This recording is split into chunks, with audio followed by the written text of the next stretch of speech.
За дараагийн дугаарт бид нар өмнө бас ярьж танилцчихсан Австралийн одоо их нэртэй судлаач Джон Хатти гэдэг хүний тэр ер нь одоо энэ сургахгүй, суралцахгүй аль нь сургалт их тийм бодтой нүдэнд харагдах үз тодорхой байх хэрэгтэй шүү гэдэг энэ зарчмын тухай ярих гэдэг.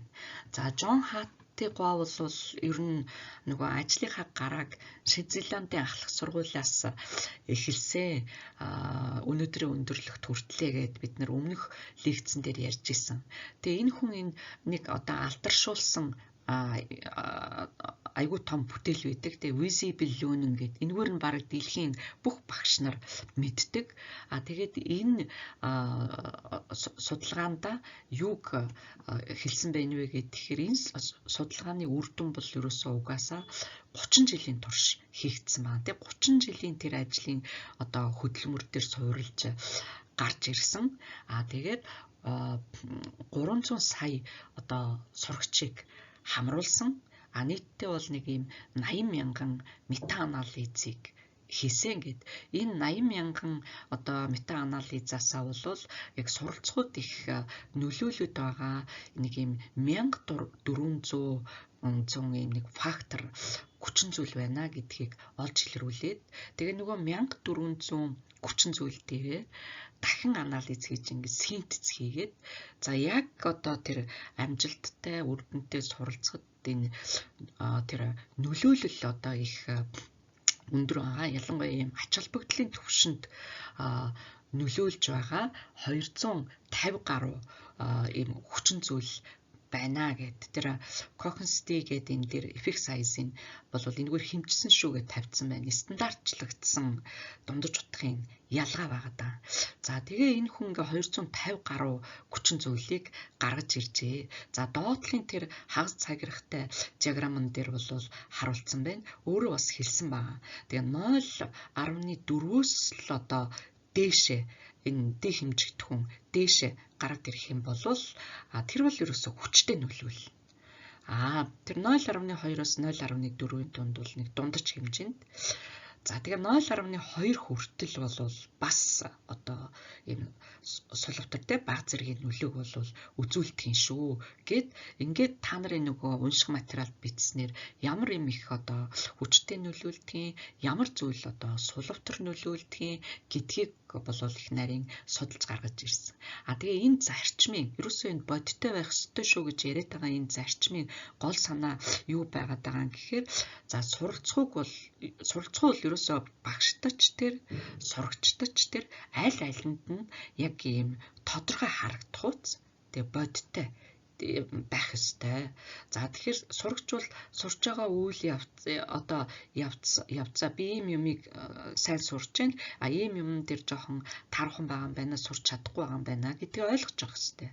За багш бол бас хүүхдүүд ингээд нөгөө аль хэр сурж байна, миний багшлах одоо үйл ажиллагаа ямар шүү байна вэ гэдэг юмаа бас хэр үр өгөөжтэй байна вэ гэдгийг бол ингээд үнэлж чаддаг байх ёстой. Тэгэхээр хин хинд нь одоо энэ тодорхой байх бол ерөөсөө маш чухал ач холбогдолтой шүү гэдгийг гаргасан байгаа. За тэгээ бид нар Джон Хатти бол энэ 250 гаруй хүчин зүйлийг сургуультай холбоотой, гэр бүлтэй холбоотой. За тэр үтгэл хувь суралцагчтай өөртөө энэ холбоотой, нийгмийн орчинтой холбоотой гэд ингээд их тодорхой ялгаж гаргасан. Энэ дотроос яг бидний өнөөдрийн үзэж байгаа сэдвт бол энэ багшлахуйтай холбоотой хүчин зүйлүүд л их хэрэгтэй. За тэгээ энэ дотроос би ганцхан эхнийхийг л сургууль гэсэн айтай холбоотой хүчин зүйлийг бол авч харуулсан байна. Тэгээ бусд нь бол одоо цэвэр багштай, багш боловсролтой холбоотой хүчин зүйлийг ялгаж харуулсан. За энэ ингээд нөгөө бидний өмнө өдрүүдэд яриад байсан нөгөө үр өгөөжтэй багшийн үндсэн шинжүүд, үндсэн одоо концепц ойлголтууд, за тэгээ өнөөдөр ярьж байгаа энэ үр өгөөжтэй багшлахын суур зарчмууд гэдэгтэй холбоотой тэгээ яригадаад байгаа энэ давтагдаад байгаа зүйлүүдийг бол улаан өнгөөр ялгаад тэмдэглэсэн байна. За тэгвэл тэр хамгийн ихэнд байгаа хамгийн өндөр одоо нөлөөтэй үр нөлөөтэй хүчин зүйл бол багш нарын тэр хамтын чадамжинд итгэл байгаа. Тэгээ энэ teacher collective efficacy гэсэн үг. Тэ ингээд одоо тэр хамтын үр дүнд байдал гэдэг. Энийний цаана ингээ юу ирээд байгаа юм гэхээр бид нар хамтдаа төлөвлөөд хамтарч ингэж одоо ажиллаж байгаа тохиолдолд бол ер нь амжилттай сургаж чадна. Суралцах бол үр дүнтэй байх бол боломжтой гэдэгт багш нар итгэж байгаа. Тэр одоо итгэл энэ одоо их хүчтэй нөлөөлдөг юм байна гэд. Тэгэхээр энийг хэрэгжүүлдэг гол институт юу юм гэхээр тэр Apple Art-л сургууль гэж тавьсан байна. Тэгэхээр яг энэ хамгийн өндөр үр нөлөөтэй одоо энэ факторыг ер нь ашиглая гэд Австралид ч тэр, Англид ч тэр, Сингапурт ч, Америкийн нэгдсэн улсад ч, манай өмнөд хөршид ч энэ одоо тэр багш нар бол мэрэгжлийн хөгжлийн бүлгээрээ одоо хамтарч ажиллана, суралцсан. Тэгээд одоо тэр сургууль дээрээ ингээд одоо ажлын байран дээрээ хамтраад мэрэгжлээ дэвшлүүлэх чинь одоо айгүй хэрэгтэй юм байна. Ингээд одоо сургууль багш нар бол хамтарч ажиллаж байгаа. Яагаад манай боловсролын яамнаас тэг тодорхой шийдвэр гаргаад бүр бодлогоор энэ сургуулиуд дээр багшийн хөгжлийн төвийг байгуулад тэгээд одоо тэр багш нар ингээд мэрэгжлийн хөгжлийн бүлгээрээ хамтарч ажиллана гэд яриад байгаа юм гэхээр тэгээ энэ одоо судалгааны үр дүнг бол бас л одоо хэрэгжүүлж байна гэсэн үг. Тэгэхээр би бол хувь хүнийхээ хувьд манай боловсролын бодлого бол их зөв явж байна гэж хардаг.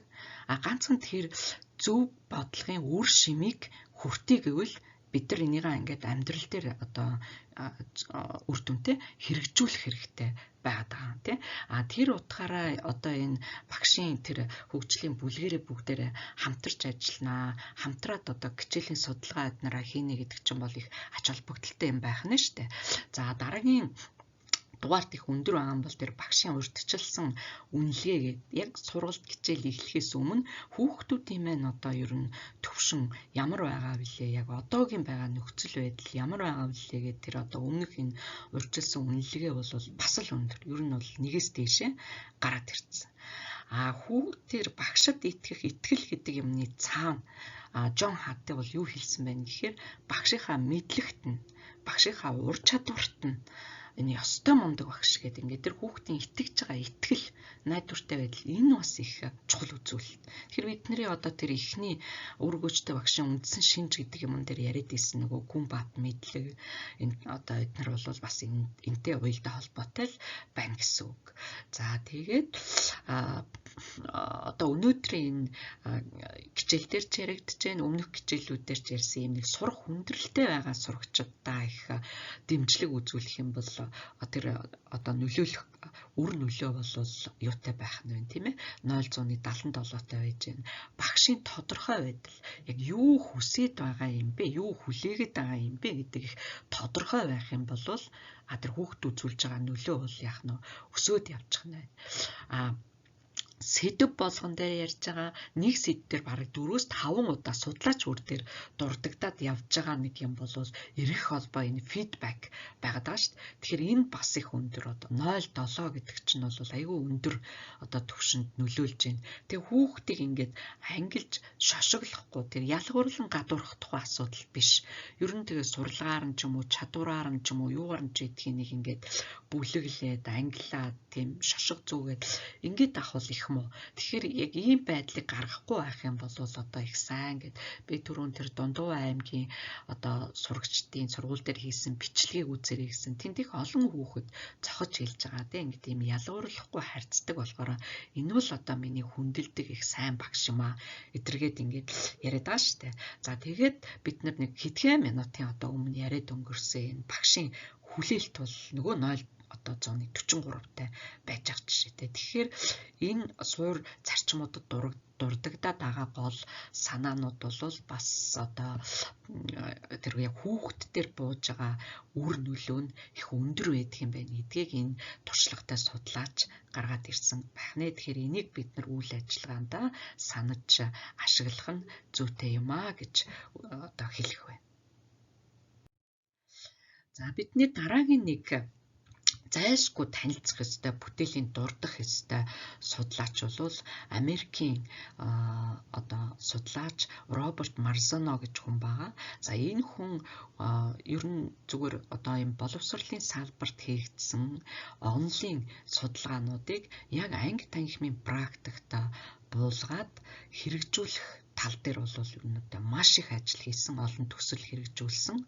Тэгээ 2000 ялангуяа 15-16 оны үед бол бараг одоо Марзаногийн номыг уншсан туршлагын одоо судалж байгаа хүмүүс бол одоо тийм гол энэ боловсролын одоо гол шинжилгээг хэрэгжүүлж байгаа юм шиг тийм одоо тренд болсон. Тэгээ ийм бүтээлүүд байсан. За тэрний нэг нь бол Марзаногоо ийм өндөр үр өгөөжтэй 9 арга барил буюу одоо стратеги гэдэг юмыг судлаад тэрийг яг статистик одоо ач холбогдлын төвшөнд бас яг хэдэн хувиар нөгөө хүүхэд дээр очиж үр өгөөж нь үр шим нь буугаад байгаа юм бэ гэдгийг гаргасан. За тэгээд тэр одоо өндөр үр өгөөжтэй ийм эдгээр энэ 9 аргыг хэрэгэлцэх юм бол юуны тэр одоо суралцсан үр дүн бол ер нь яхна штэ. Өгөөж нь бол дээшлэх нь байна. За энэ дотор бол одоо тэр хамгийн ихэнд жишээ нь харагдж байна. Ижил төстэй ба ялгаатай шинжийг тодорхойлох аргууд гээд. Энэний цаана ямар үйлүүд явж байгааг гэхээр нөгөө хайрцуулах, ангилж бүлэглэх, зүүрлэх буюу одоо нөгөө метафор ашиглах, за тэгээд нөгөө адилтгах, за өшөө одоо юу гэдэг юм өвгөн бус одоо төрсөөр илэрхийлэх гэх мэтийн ийм оюуны үйлүүдийг шаардсан энэ одоо арга барилыг ашиглавал хүүхэд бол мэдээллийг их гүн бат ойлгоно. Тэгээд нөгөө мэдээлэл боловсруулах чадвар нь бол их сайжирч байсан. Тэгээд хүүхдээр бууж байгаа тэр үр өгөөж бол 45%-тай байсан шүү гэдгийг хэлж байгаа. За энтэй бас яг адилхан одоо мэдээлэлтэй их ажиллах чадварт нь нөлөөлдөг арга бол энэ товчлох, тэмдэглэл хөтлөх одоо арга байгаа. Тэгээ энийг зүгээр ингээл нэг юм товчлол хийлгээд байна гэж ойлгож болохгүй. Мэдээллийг хураангуулж одоо бичих, хураангууд юм дүгнэлт хийх ийм ажилбарыг бол их сайн хийлгэх хэрэгтэй гэж зөвлөсөн байдаг. Тэгэхээр энэ аргын ач холбогдол нь юу вэ гэхээр энэ одоогийн хүүхдүүд бол хүүхдүүд яг ер нь бид нар бол юм асар их мэдээллийн дунд ажиллаж амьдарч байгаа. Тэгээд эрэгтэй зэрэг тэр их хэмжээний мэдээллээс яг хэрэгтэй мэдээллээ одоо ялгаж сонгож аваад шүүн тунгаах чадвар нь их хөгждөг юм байна. Тэгэхээр энэ одоогийн хүмүүст их ач холбогдолтой дээр нэмээд мэдээлэлтэй одоо ажилд сурдаг. Тэгэхээр яг энэ одоо үр өгөөж бол Марзаногоон тогтоосноор бол 34%-тай байсан гэсэн. Тэгэхээр энэ эхний одоо хоёр арга болол цэвэр ийм мэдээлэлтэй одоо ажиллах чадварыг хөгжүүлэхэд чиглэсэн. Тэгээ ийм арга техникүүд байгаа даа. За өшөө одоо тэр нэг юм өвгөн бус дүрслэлт илэрхийлэлгээд энэ 27% үр өгөөжтэй байсан. Хамтран суралцах гээд 23% үр өгөөжтэй байна гэдгийг гаргасан. Энэ арга барилууд бол ер нь одоо яг энэ альба үеийн хүүхдүүдийн онцлог дээх тохирсон. Энэ хүүхдүүд чинь бол мэдээллийг тэр одоо юм үргэлжилсэн их тийм одоо нуурсан бичвэр байдлаар ингээд бидний үеийнхэн шиг хүлээж одоо авахгүй тэрэнд бол ер нь их дурамчхан. Тэгээд тийм зураг дүрслэл одоо байдлаар их илэрхийлсэн байвал одоо ойлгомжтой гэдэг байгаа. За тэгээд эрэхтэй зэрэг тэр өвгөн бус дүрслэгээд за Марзанова өөрөө бичсэн байгаа. Энэ бол ерөөсөө л ийм давхар кодчлын зарчим дээр суурилсан. Тарих судлалын сүүлийн үеийн одоо энэ ололт амжилтанд их суурилсан ийм арга юм шүүгээд яг хөө зүгээр та нарын унших материал дээр тэр graphic organizer гэдэг үгийг болвол тэр их хэмжээний мэдээллийг эмхлэн цэгцлэх хэрэгсэл гээд тэр нь хүснэгт байж болно, бүдүүвч зураглал байж болно гэд ингээд буулгасан. Narrative organizer гэдэг нь бол бичвэрийн бүдүүвч гээд тэр бичвэр юм үргэлжилсэн текст мэдээллийг болвол ийм бүдүүвч янз бүрийн юу болгож одоо буулгах одоо хэрэглэгдэхүүнийг яриад байгаа. Тэгээ ийм хэрэгслүүд болвол их үн цэнтэй ач холбогдолтой гэдэг талаас нь бол бичсэн. Тэгээ энийг бол ашиглах хэрэгтэй. За өшөө аль бивийн хүүхдүүдийн маань нэг онцлог бол ямар нэгэн шинэ юм сурчлаа. Ямар нэгэн юмыг одоо мэддэг боллоо гэхэд тэрийг хүмүүстэй аюул хурдан нийгмийн сүлжээнд ч юм уу хуваалцахыг их хүсдэг юм байна. Тэгэхээр одоо ийм хамтарч ажиллах, хамтран суралцах маш их сонирхолтой. Тэр сонирхол дээр нь одоо суурилсан энэ хамтран суралцах аргуудыг хэрэглэх юм бол үр өгөөж 23% байна шүү гэж одоо юу яасан байгаа те гаргаж тооцоолж ирсэн байгаа даа. За өшөө одоо юу гэдгийг тэр зорилго тавих, санал зөвлөгөө өгөх, таамаглал дээр ажиллах, тэрийгэ шалгах, асуулт, тулгуур дохио, нөгөө судлага агуулгын тоймыг гаргах гэсэн энэ аргууд бол бас л 20-с дээш хувийн 22-оос 23% үр өгөөжтэй гэдэг. За энэ аргууд маань бидний одоо нөгөө өмнө үзээд байсан үр өгөөжтэй багшийн тэр гүн суралцахыг дэмждэг гэсэн одоо хатыгийн нээсэн тэр үндсэн тодорхойлсон үндсэн шинж дээр бол их тулгуурласан.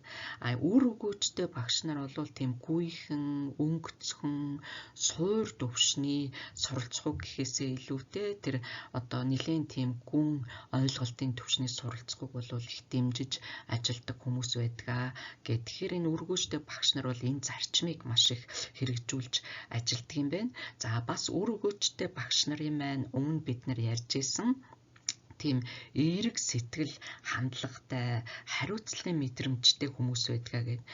Яг тэр одоо чанар дээр тулгуурлаад хэрэгжүүлж болохоор зарчмуудыг бол Марзанова юу хэлээд байна уу гэхээр энэ хүүхдийн хичээл зүтгэлийг дэмжиж тэгээд тэрийг их үнэлж байгаа шүү гэдгээ ингээд одоо илэрхийлж харуулах тий биеийн хилэнцээр юм үг хэлээрээ илэрхийлж харуулах гэрийн даалгавар дадлаг практик ажлыг үр дүнтэй зохион байгуулах гэд энэ аргууд бол их ач холбогдолтой.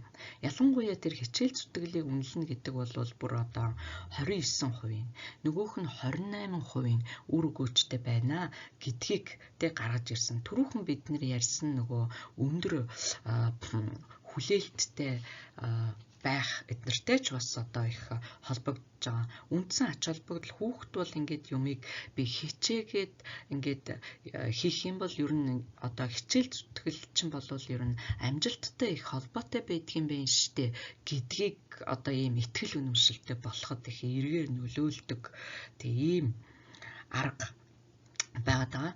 Дээр нь нэмээд тэр хүүхдийн сурах сэтэл ялангуяа дотоод сэтэлд одоо маш хүчтэй нөлөөлж байна шүү гэдэг. Тэр 29% дотор ч нь бол тэр дотоод сэтэлд нөлөөлж байгаа юмыг бол судалж гаргаж ирсэн байгаа. За тэгээ манайд өнөөдөр жохон одоо асуудалтай их шүүмжлэгдэж байгаа юм бол гэрийн даалгавар. Гэрийн даалгавар хэрэгтэй юу хэрэггүй юу гэд бид нар маргаж байгаа.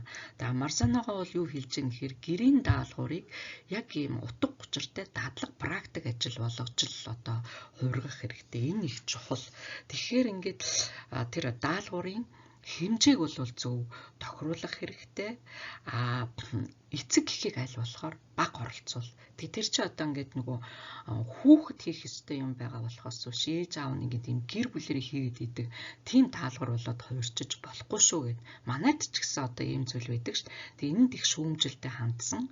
Хэрвээ та даалгавар өгсөн бол заавал эргэж шалгадаг, ярилцдаг одоо байх хэрэгтэй шүү. Тэгжээч одоо хүүхдийг гэх тийм хариуцлагатай нэгэн болоход нь нөлөөлдөг юм аа. Тэгээ энэ одоо 9 үр өгөөжтэй аргыг сургалтандаа хэрэглээрээ тэгэх юм бол энэ суралцгуу их одоо үр өгөөжтэй байна шүү гэдгийг бүр одоо ийм статистик шинжилгээний аргаар тодорхой нотлох баримттайгаар энэ хүмүүс судлаад гаргаад ирсэн байна.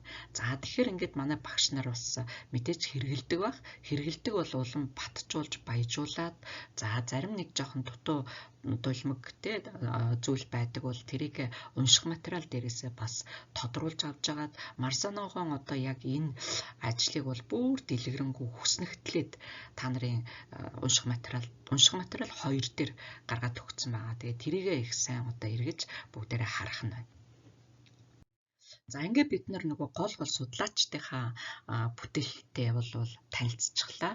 За одоо ингээд нөгөө өөрийнхөө яг өдөр тутмын багшлах үйл ажиллагаанд энэ саяын одоо хүмсийн яриад байгаа тэр суур зарчмуудыг би ер нь одоо хэрэгжүүлдэг үлээ гэдэг юмдаа нэг дүн шинжилгээ хийх, өөрийгөө шинжих энэ дасгалыг бүгдээрээ хийж гүйцэтгэе.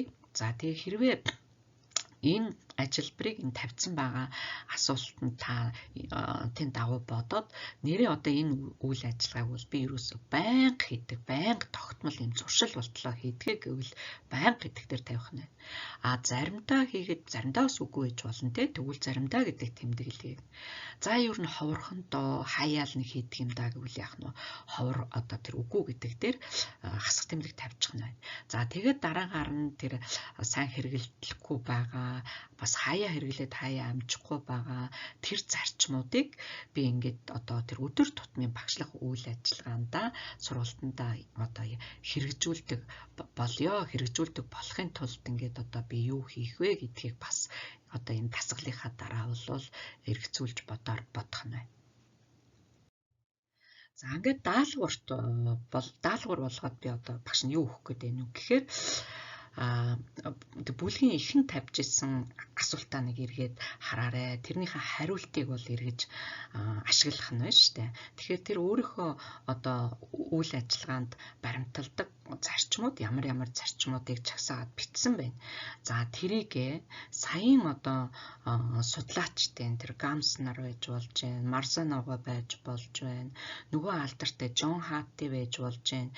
Энэ хүмүүсийн ингэж санал болгоод байгаа тэр суур зарчмуудтай харьцуулж үзээд давхардж байгаа одоо зүйл байна уу?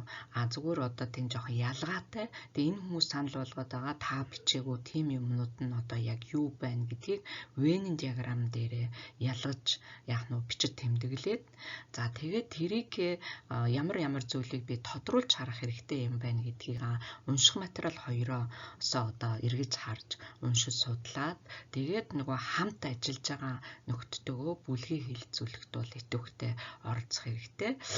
Тэгээд дараагийнхаа үйл ажиллагаанд бол бас ашиглаарэ гэж зөвлөх байна. За эдгээр номнуудынх нь гол агуулгыг бол юун дээр нь унших материал дээр нь бол ихэнхийг орчуулад бас тавьсан байгаа. За ингээд та бүхнийг хичээлдээ одоо анхааралтай оролцож лекцэнд идэвхтэй оролцсонд баярлалаа.